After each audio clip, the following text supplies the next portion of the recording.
Hey everyone, welcome back to the show. And today I am joined by Naomi G, and we are going to talk about one of my favorite topics. We're going to be jamming about Canva and visual branding. It's one of my favorite things to do when it comes to my business. But I invited Naomi on today because she is going to give us her expert perspective on all things when it comes to Canva templates and when it comes to maintaining that visual consistency, especially when we're in a world of video now, right? Yes. Yeah. So welcome to the show, Naomi. Do us a favor, tell us who you are and what you do. Absolutely. My name is Naomi G. I'm a brand strategist and designer. I help mompreneurs and people in the health and wellness space get their visual brands on track so that they stop looking like an amateur and start looking like an expert.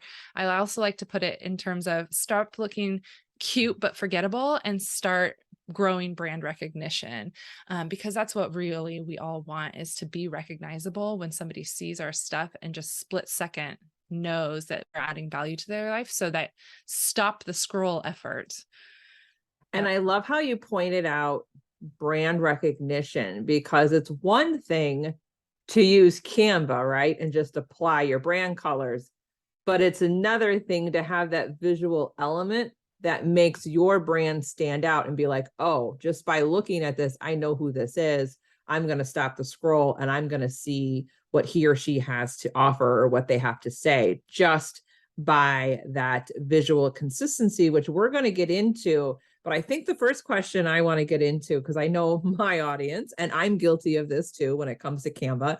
I love it so much and I can be super creative, but sometimes that creative brain can be like the opposite double-edged sword for me. How do we navigate the overwhelming sea of templates in Canva and not waste hours scrolling to find the right one? Because I'm guilty of this. Even like a podcast Yes. episode, I'll just type in templates and I'll put in podcast episode, and you get all these beautiful options. And sometimes I'll spend way Yes. too much time trying to figure out the right one, which one represents me, how am I going to put my brand colors in there?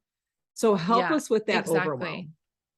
I'm so glad you're starting here, Allison, because what people do is they turn Canva into its own social media and they just scroll and scroll and scroll forever. And that you really can get sucked into this wormhole and just waste hours.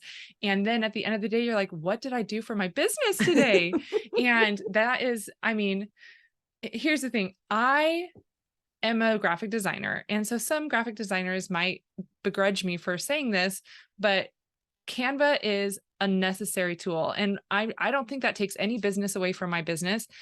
There, you need Canva. Many businesses can't afford professional design, or they just have fun doing it like you do, and they don't want to hire a designer. And so I fully embrace that people are using Canva, but I want people to be able to use it strategically so it helps move their business forward and not let it turn into social media scrolling, because we don't even realize that's what we're doing. We're just like pretty things. Ooh. I mean, it happens on Pinterest too, doesn't it? We go Oh, in to find a absolutely. recipe and we're like, the next thing we know, we pinned a workout, a kid's craft for the next day. We did, Oh what, yeah. I have no idea what I'm making for dinner still. And so, Oh, I've pinned um, a whole like I fall like to, wardrobe, and I'm like, I'm not gonna buy any of that, but I'm pinning it because it's cute. yeah, you're like, all I did was search ground beef. Yeah. And so, I love to tell people to start by figuring out what their style is. And here's how I help people do that. I tell people to set a timer, 30 minutes, 60 minutes, however much time you feel like you'll need, or however much time you have in your day. A lot of moms who are running businesses don't have an hour. So set a timer for 20 or 30 minutes, whatever you can do, and embrace the scroll. Just keep scrolling. It doesn't have to be just social media. You could scroll posters, you could scroll presentation templates, you could scroll all kinds of things on Canva.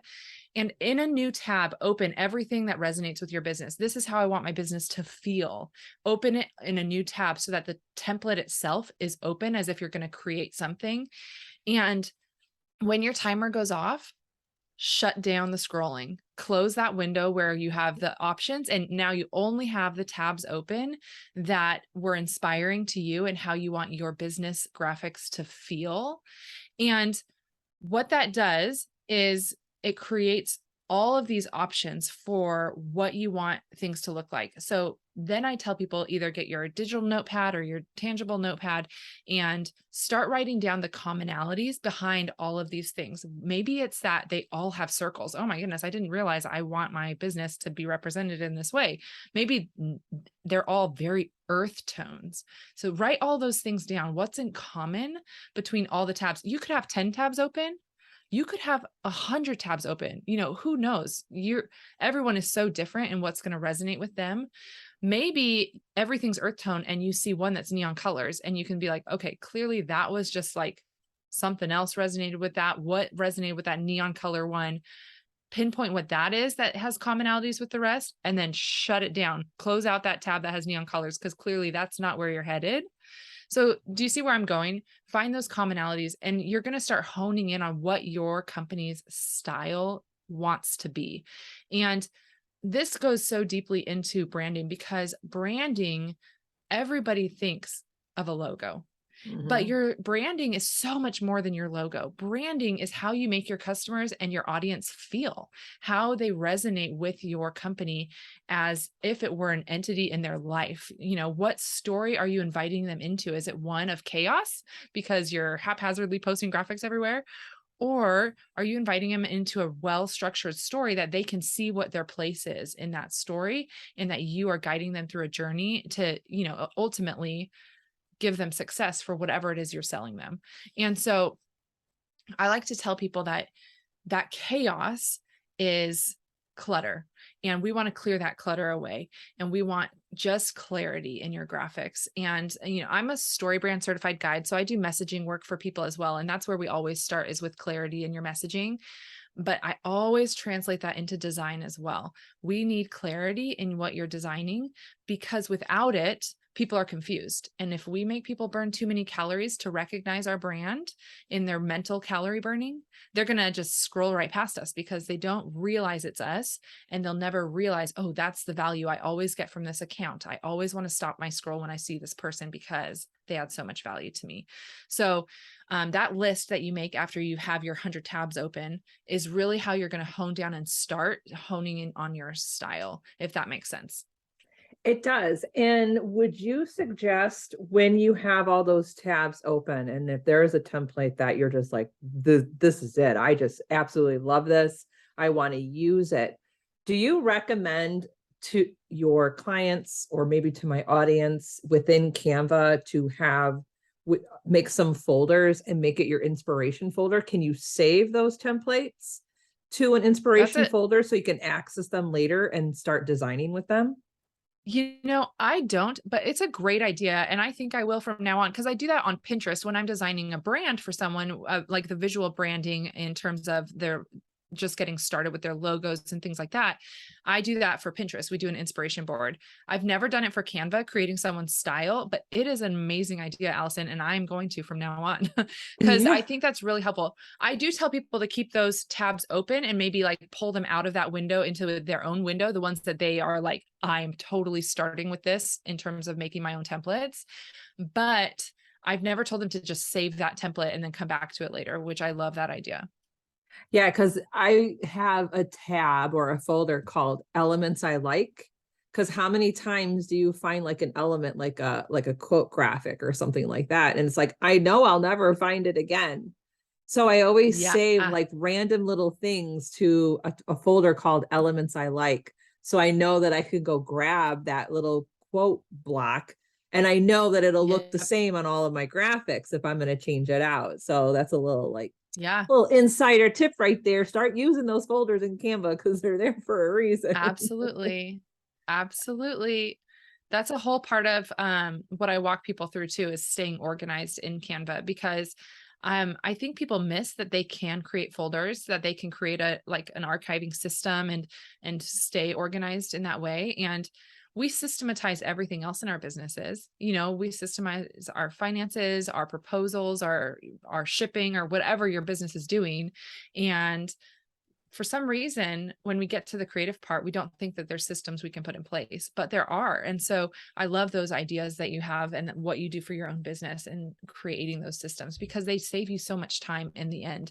And in the beginning, they might not save you time. It might feel like you're like, okay, this is a lot of time to put in, but that's how systems go. You put in the work at the front to set them up, and then they're going to be so useful and time saving. And I'm guilty of that. When I first started using Canva, I didn't utilize folders at all. So to go back and find something is, I actually try not to and just find it again, because it's like, I don't want to go down that wormhole of everything that I've gone through. And if someone's listening, they're like, how do I like save a template? So if you have a template open, all you have to do is go to the top and go to, I think it's like file and then save to a folder. And you can actually create a folder, and you can just say templates I like, or templates I love, or call it your brand board inspiration, like know what you're going to call it, and make sure that you just dump everything you like into that one folder. So if those who were listening didn't know how to do that, now you do. Now I want to shift if you've saved things in the past, if you save things in the past and you don't have folders set up, go create your folder, and then in your projects, you can see everything you've done in the past. So you can find that one you saved before, and the little ellipsis, the 3-dot button, just click that, and there's a move option. So you can say move it to that folder. Yeah. And I've done that too. And I know I need to do more of that for sure. I have way too much in my project folder. Yeah. Now we're going to jump to visual consistency. Now that our audience understands how to get inspired through Canva, stop wasting time, get those templates saved in a folder. But with video being such a huge part of social media, it's just everywhere. How do you maintain visual consistency? Yeah, such a good question. I'm going to say a few obvious things to start. You can create covers for your reels. And so I don't know about anybody else, but when I see a reel that I like, or something that I thought was funny or whatever, I tend to go to that account, and it will automatically take me to their reels page, that their reels, I'm losing the word, feed. And so you can have covers there for your feed that have, the topic title or whatever it is that you're about to talk about in that reel. And that is an awesome way to create consistency in your feed, because as much as we don't necessarily go to our regular feed anymore to see somebody, people are going to the reels feeds all the time because they want to binge the content for one creator. And so when you're creating reels, even though in somebody's random everyday scrolling, they might not see the cover, creating covers to those is going to create a huge amount of consistency that comes across as expertise in what you're doing and shows you take your business seriously. Another way is when you're putting text on your reels, then overlay that text with the color that's in your brand. And there's different, you can find a tutorial out there about how to pick your brand colors and things like that for your fonts. So I won't verbally walk through that kind of thing right now, but you can apply those colors. At the very minimum, choose either black or white and stick to it to just be consistent, and don't be changing the font that you use every time. Don't be, rainbowing it up. Sometimes we change the color for one word to add emphasis or something like that, and that's a little bit different, but don't look as if a different person created it every time. Stay consistent with the text and the font and the colors that you're using, and that in and of itself is going to create consistency. Another option, which is not going to work for everybody because we all have our opinions about how to do social media, but is to have the same series of backgrounds every time you do a video. So maybe I'm always in my office, or I'm always in front of my fireplace, which tends to be what my standard is. Maybe you're always in your backyard in front of your apple tree, or you're always in a hammock. I don't, whatever branding you have for your brand. So just have that consistency of location for where you're making your videos, so that as you're scrolling, or as your audience is scrolling, that is, they see that scene and they recognize it as you. So for example, I follow a fellow designer, and she is always on her balcony. And I know when I'm scrolling, even if she's not in the camera view yet, as I'm scrolling, I see the balcony and I kind of slow down because I'm like, oh, my friend, I'm going to look at her content, and because it's always in the same setting. And so that is a great way to create that visual consistency that stops a scroll and they know what's coming next. Another way, because carousels went out for a while and now it's back in. It's not as heavy as it used to be, but it is coming back. And carousels are going to be able to bring back in that visual consistency in a graphic way. So having, that title slide for your carousels that clearly states almost like an opt-in, what they're going to get in the rest of the carousel, and having that be really consistent in the same ways with the font, the colors, and the way that it's presented is all going to help you with that.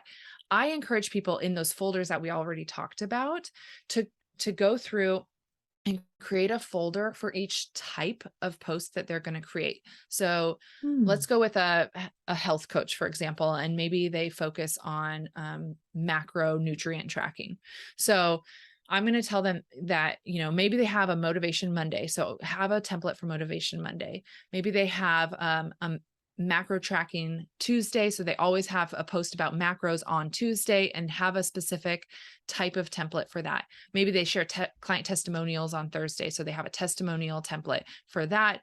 And maybe they have, fitness tip Friday where they bring in, a friend from the fitness industry and they share with their clients together. And so have a template for that. So I tell people, brainstorm all the types of posts you're going to be doing and use the content categories or buckets that you've set up for your business and use those to create those categories of your posts. And from there, have a template for everything that you would potentially post.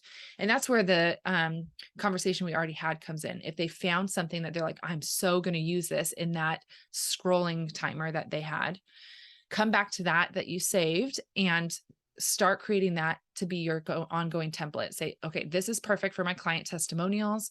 I'm going to update this with my colors and my font and put in a sample testimonial, exactly how I want it to see, and then save that as your template so that next time you have a client testimonial, you just go in and you update the text and that's all you have to do and download it and you're good to go. So did you see how that kind of comes in as well? So across the board, we've got graphics, we've got videos, but the ultimate goal is to be consistent. No matter if it feels like I have all my colors, that's the least of my worries, especially with video. Just be consistent with how you're appearing, because people are going to recognize you visually a lot faster. I love that. And going back to the reel covers, I don't know if my audience knows this. If you choose to, you can actually go back to your existing reels and edit it and add a cover. So you can either choose to start today with covers, or you can actually go back and add them. So maybe the top part of your feed has that visual consistency. Now, I want to ask, probably this is backing up a bit, more of a broader question. Where does someone start when creating their branding for social media? Because it can be overwhelming and they can use a lot of different options. So where do they start with social media branding? Yeah. So like we already talked about, branding is how we make somebody feel. And so the first thing I like to tell people, especially because when I work with a client, I'm generally creating their visual brand for them, their logo and their colors and their typography and all of that. I like to tell them, I know you're excited about your logo, but this is not your profile picture. Especially if you are a solopreneur and you are the face of your business, put your face as your profile picture because people relate to people and we want people to relate to your business. So, that's the first thing I would say is don't put a logo because it makes you feel corporate. It makes you feel unrelatable and a little bit distant from your audience. This is social media. We want to be social with people. And that starts with people being able to see our faces. And so that's the first thing I would say. The next thing is your bio. When it comes to branding, a lot of people like to get really fun with their bio. They like to say how many kids they have, that they golf on the weekends or like to scuba dive or, whatever their hobbies. And then they it's completely secondary that they're running a business. And this happens a lot, especially when people transition from this being a personal account to all of a sudden they're starting a business, or they've decided to not have a business account. They just want to do their personal account from now on and post business things as well. And so what I like to coach people on is to have a shortened elevator pitch as your bio. So you want to touch on the problem that you solve for people. So let's talk about that macro coach again. Let's just stay consistent with our example. So she might help someone, get in control, or are you tired of being out of control with your diet? Because most people don't have nutrition education, that we just don't. We have some minimal thing we got in elementary school or high school or whatever. And a lot of us don't go any further than that. And so the macro coaches that I've worked with, they start with education because they want people to know what they're putting in their bodies. So the problem that they're solving is food education.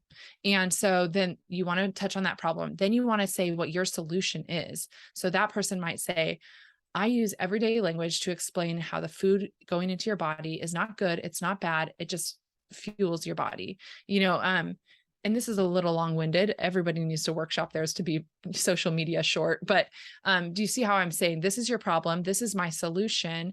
And then I like to paint like a little bit of a promised land type of a thing. So that you can feel good in your body again, so that you can be confident in what you're eating, or, so that you can overcome negative food mindsets. Does that make sense? How that this is the ultimate goal that I want for you.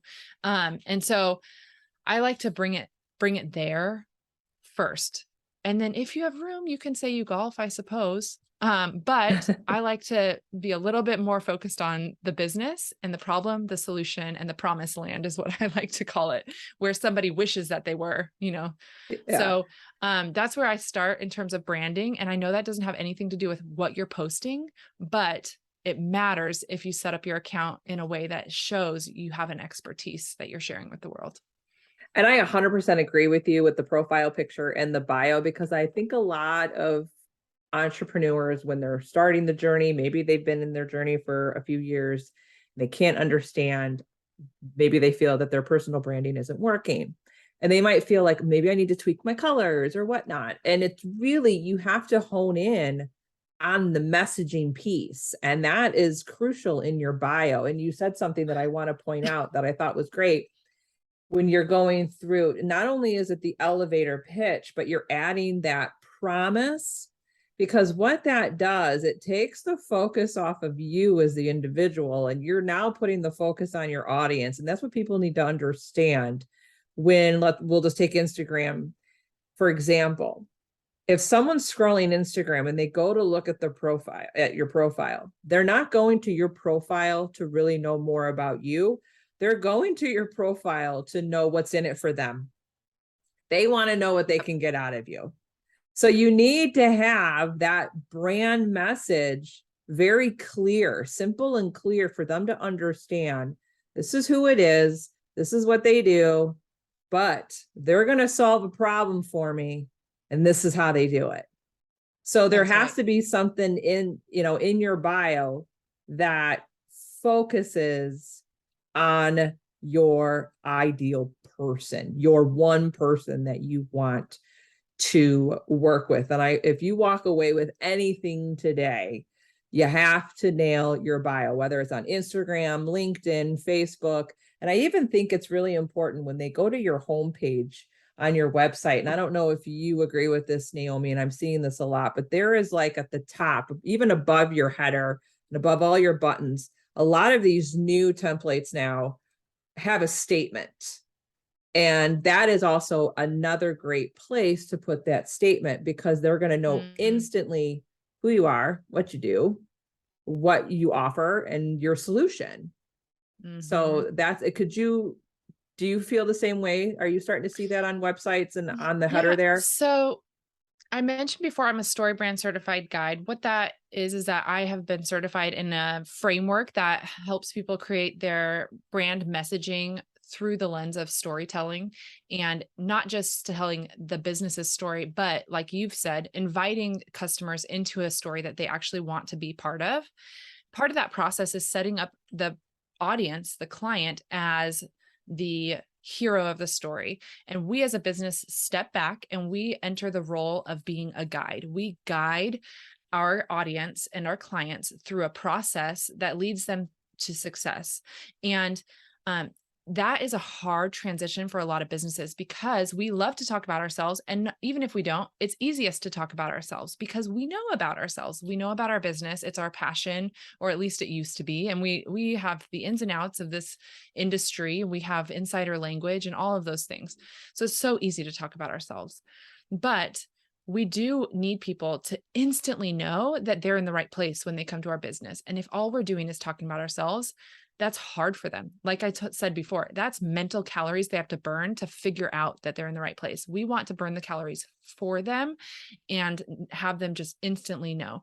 So I haven't seen as much of what you're talking about, just a statement at the top, but how I coach people through is that their headline, that before the scroll section of their website, needs to clearly say exactly what you've just said, who they serve and the problem that they solve, because that helps someone when I go to a website know, yep, I'm in the right place. These are my people. And even if I end up not working with or buying from that company, I have made a split-second decision. I'm going to keep scrolling and I'm going to find out more. And that's the same for our Instagram bios as well, is that instant, like, okay, these are my people type of a feeling. And so when we do that, we make that connection and that know, like, and trust factor grows. And that's that feeling of branding. That's how we start to grow that brand recognition from the roots, is that connection that says, like, okay, they get me. Yeah, I Yeah. love that. And I think when we're talking about like through storytelling, I want to say that we're not talking about you have to dump your dirty laundry all over social media on your website and go into these long, long stories and be like 100% vulnerable. That's not what we're saying. For me, storytelling is taking little bits of your everyday and meeting your audience how they're feeling now, and then show them what's possible by working with you or interacting with your content. Do you agree with that, Naomi? I do agree with that. Nobody wants to know that our kid was up vomiting all night. Like, those are not the types of things we need to share with the world. You know what I mean? Right.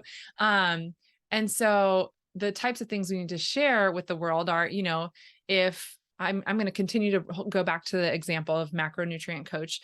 And, if her child was up vomiting all night, it's going to be a struggle for her because she's going to be tired to make the decision to track her macros or to eat on plan or whatever it is. And so that is what she's going to talk about when she shows up on social media that day, that, even when I'm exhausted, even when like life just comes at you, we just do our best. And that's the connection with her clients, is like, we're not perfect. I'm just doing my best this morning because I'm barely alive. I'm barely awake, because, and it doesn't matter if she decides to say my child was up sick all night, or she doesn't say why she's so tired, but her point of showing up is in that content pillar of tracking macros, that I am just doing my best. And maybe one of her values in her business is like, perfect doesn't exist. We're all just making progress. And so she shows up and says, you know what, today I am just doing my best and I'm not going to track because I'm just too exhausted for that. But this is what I do when I get hit with those types of days. And then she enters this role of guide. So then everybody who's watching says, okay, here's what I can do if I'm having an off day and I just can't keep up with tracking my macros today. Does that make sense?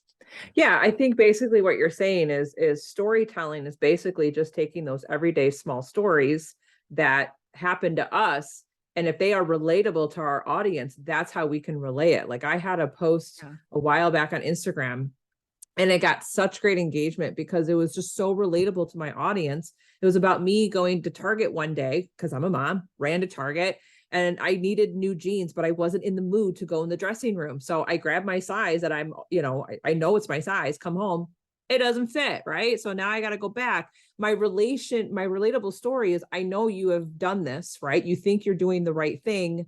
You're getting the right size at Target, but it just blew up in your face. And I relate it to like, you know, your pants aren't one size fits all, and neither is Instagram. It's kind of like we try to show up on Instagram just like everybody else, like a standard, Yep. size, and it just doesn't work. Like, it was just such a relatable story. So my point here is start paying attention, because I think a lot of people think I'm boring. I'm not a storyteller. I have nothing to share with the world. And I'm going to call BS on that, because we all have these little everyday stories or, little moments that happen that I can guarantee is going to relate to your audience. So use your trusty little phone, open up your notes app, and just put in there what that moment was, what happened, and how would it relate to your audience. And there's some content. There's a possible blog post. There is an email campaign. There is an Instagram post. You can put it, in your Facebook group, like what you can do a video, you can do a reel. Like, there's so much that you can do. It's the power of content through storytelling. I know that was long-winded, but I think everybody got that. But the similarity or the sameness between your example and my macro coach example is this. You brought it back to your clients. How does this help my audience? Because what we already talked about before is like, we don't want it to be about us. We want it to be about serving our audience, giving value to our audience. And in Instagram, people come there to be educated or to be entertained. And so when we get into it's all about me as a business mode, that feels salesy to people on Instagram, because that's not what they came there for. But when we start adding value on value on value to them in these small snippets of relating our lives to their lives and our lives to how our business can help them and how our value helps them, then that know, like, and trust factor just creeps and creeps and creeps higher and higher until one day they're buying your program, or they're buying your product, or they're buying your course, because they just all of a sudden they just trust you. They just see your content and they think this person has exactly what I need. This literally just happened to me. I was overwhelmed by the clutter on my peninsula in my kitchen. And I thought, I'm so overwhelmed, I'm going to scroll Instagram. So I scrolled on Instagram for a couple of minutes, and I came to a decluttering account that I followed. And I just said, you know what? I'm buying her course, like literally just like that. But you know what? I've been following her Instagram account for a year. So she's slowly crept into my life as a person I trust. And so that is what we want people to do, is just slowly gain that trust factor by relating those stories of our lives into how we help our customers, because that's what people start to grow and know about who we are. That was like the perfect wrap up to almost our entire conversation. And if anyone could get anything out of this, because we talked a lot about Canva and visual consistency, but I would say that the visual parts of your brand are your visual assets. They assist your overall brand message. Your brand message is what really drives it home. Yeah. 100%. When I'm working with clients, I always start with messaging, because if you don't know who you are, who your audience is, if you're not clear on your core brand message, then it's going to be very difficult to create brand visuals. In fact, if you decide that you're a very corporate feeling brand message and you like to speak very professionally, and then you have already created visuals that are very peppy and spunky, and those just don't connect. And so creating your message first is a very huge component to getting your brand consistent, whether it's social media, your website, your opt-ins, your emails, it doesn't matter. That core message is so important. And then I like to talk about it like, I actually have two analogies. One is that it's a highlighter when you have design. Your design comes in and it just elevates your message so that people notice it. Instead of just seeing, like, if you were to read a report, I'm going to go straight to that 2 lines that are highlighted in the report and read that first, because it seems like that was something someone thought was important. So our design acts in that same way. As we get on social media and there's so much to scroll through, when somebody comes on our account and they see our design, that makes them stop, because our message is delivering value. They've decided we're worth stopping for. And when we're recognizable through our design, then they notice right away that it's us. And the other way I like to talk about it is like a tapestry. Design and messaging, they need to weave together. There's these two beautifully colored threads, but until they start weaving themselves together, we don't see the whole picture of who a business is. We don't see the beautiful things that they could do in our lives because either their messaging is off or their design is inconsistent. And either one of those makes us come across as an amateur in our business, even if we are an extreme expert in our field. So they both need to weave together in a way that really shows up like an expertise. Ooh, that was so good. I love those analogies. Yeah, that was the perfect ending there. So this was an awesome conversation, Naomi. This, I know my audience is going to get a lot out of this. So where can they connect with you to see your work? Yeah, absolutely. So I am on Instagram, although you'll see I haven't posted a ton recently. I took all summer, including September, off. I was just a little bit overwhelmed with my kids, to be honest. So, but hello, mompreneurs. So I had them home more often. I just felt like I needed to spend more time with them. And so I decided no Instagram because it was overwhelming me. And so I'm just diving back in this month. So you'll start seeing me on there more often. And that is at Naomi G Design. And G is my last name. So it's spelled out Gee, Naomi G Design. And then on Facebook, I am Naomi G. And I think it's design. I don't use Facebook as much. It just auto posts there from Instagram. And so I'm sure you can find me through Instagram on Facebook too. So, and my website is naomig.com. Perfect. I'll make sure that everything is in the show notes. And this was a great conversation. So thank you so much for being here. Absolutely, Allison. I hope people get some great value from this.